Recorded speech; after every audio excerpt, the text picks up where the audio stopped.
So the question is, if the velocity of a particle v is equal to at plus bt square, where a and b are constant, then the distance traveled by it between 1 second and 2 second. अब simple सी बात है बेटा, velocity दिया है तो इसको यहाँ डिस्प्लेसमेंट लिख देना चाहिए था, क्योंकि ऑब्जेक्ट कोई आगे जाके रिटार्ड होके वापस तो आ नहीं रहा कि अगर आप डिस्टेंस पूछेंगे तो ये और ये ऐड होगा, है ना, तो डिस्प्लेसमेंट लिखते तो कोई दिक्कत वाली बात नहीं थी।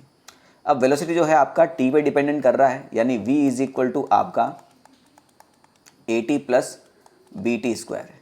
मगर आपका एक्सलेशन पूछता तो मैं इसका डिफरेंशिएशन कर देता, मुझे तो एक्सलेशन मिल जाता, मगर मुझे डिस्प्लेसमेंट पूछा है, यानी आज बात उल्टी हो चुकी है। तो कोई बड़ी बात नहीं है, डिस्प्लेसमेंट का डिफरेंशिएशन वेलोसिटी होता है, तो वेलोसिटी का इंटीग्रेशन डिस्प्लेसमेंट होगा, सिंपल सी बात है। इस v को मैं चाहूँ तो dx डिवाइड बाई dt लिख सकता हूँ ना, सिंपल सी बात है। तो ये हो जाएगा at plus B T square. इस dt को इधर लेके जाऊँगा तो dx इज इक्वल टू हो जाएगा at plus B T square into D T. अगर मैं दोनों तरफ इंटीग्रेशन कर दूं तो dx का इंटीग्रेशन मुझे x मिलेगा, वही मुझे चाहिए। कहाँ से कहाँ तक चाहिए भाई? 1 सेकंड पर कितना होगा इसका डिस्प्लेसमेंट 0, और 2 सेकंड पर कितना हो जाएगा डिस्प्लेसमेंट x हो जाएगा। तो dx का इंटीग्रेशन कितना हो गया बेटा हमारा? x हो गया, ठीक है।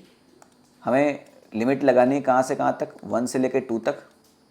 तो पहला अपना जो फंक्शन है वो है at, तो a तो कांस्टेंट है बेटा, ये तो बाहर हो जाएगा, और t का हो जाएगा T square divide by 2। Integration में तो पावर ऐड हो गई, डिवाइड होती ना, प्लस b, और टी स्क्वायर का हो जाएगा बेटा अपना T cube divide by 3। Simple सी बात है। x इज इक्वल टू, अब दोनों वैल्यू डालना है, तो पहले हम 2 रखेंगे पूरे में, फिर माइनस, फिर 1 रखेंगे। तो पहले पूरे में 2 रखो, तो ये हो जाएगा a डिवाइड बाई 2, और 2 का square 4, plus b divide by 2 3, और 2 का पावर 3 8, ठीक है, माइनस अब 1 रखूँ, तो ये हो जाएगा a डिवाइड बाई 2, 1 का स्क्वायर 1 ही होता है, प्लस b डिवाइड बाई 3, 1 का क्यूब भी 1 ही होता है।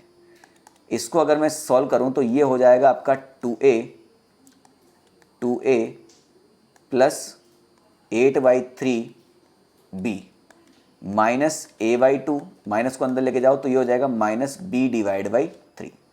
अब a और a को दोनों को एक साथ ले लेता हूँ मैं, है ना, और b और b को एक साथ ले लेता हूँ, तो ये हो जाएगा 2a, और ये हो जाएगा माइनस a/2, है ना। यहाँ से थोड़ा सा हटा देते हैं, बस थोड़े से स्पेस की ज़रूरत है, उतने में ही काम हो जाएगा अपना, ठीक ना।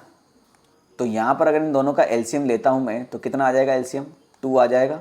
तो 2 इंटू 2a, ये हो जाएगा आपका 4a माइनस a, सिंपल सी बात है, प्लस अब b और b के टर्म को एक साथ लेते हैं, तो दोनों का एलसीएम कितना आ जाएगा अपना? 3 ही आने वाला है, तो ये हो जाएगा 8b माइनस b। क्लियर? चलिए बस इसको सॉल्व कर देते हैं, और क्या। 4a माइनस a हो जाएगा आपका 3a divide by 2, 8b minus b हो जाएगा आपका 7b डिवाइड बाई 3। तो 3a divide by 2 plus 7b divide by 3, 3a divide by 2 plus 3 divide by b। तो ऑप्शन इसमें थोड़े से अलग लिखे हैं। ये जो ऑप्शन लिखा है a, इसका मतलब ऐसा ही है, 3a divide by 2 plus 7b divide by 3। तो आपका option number A is the correct answer, ठीक है।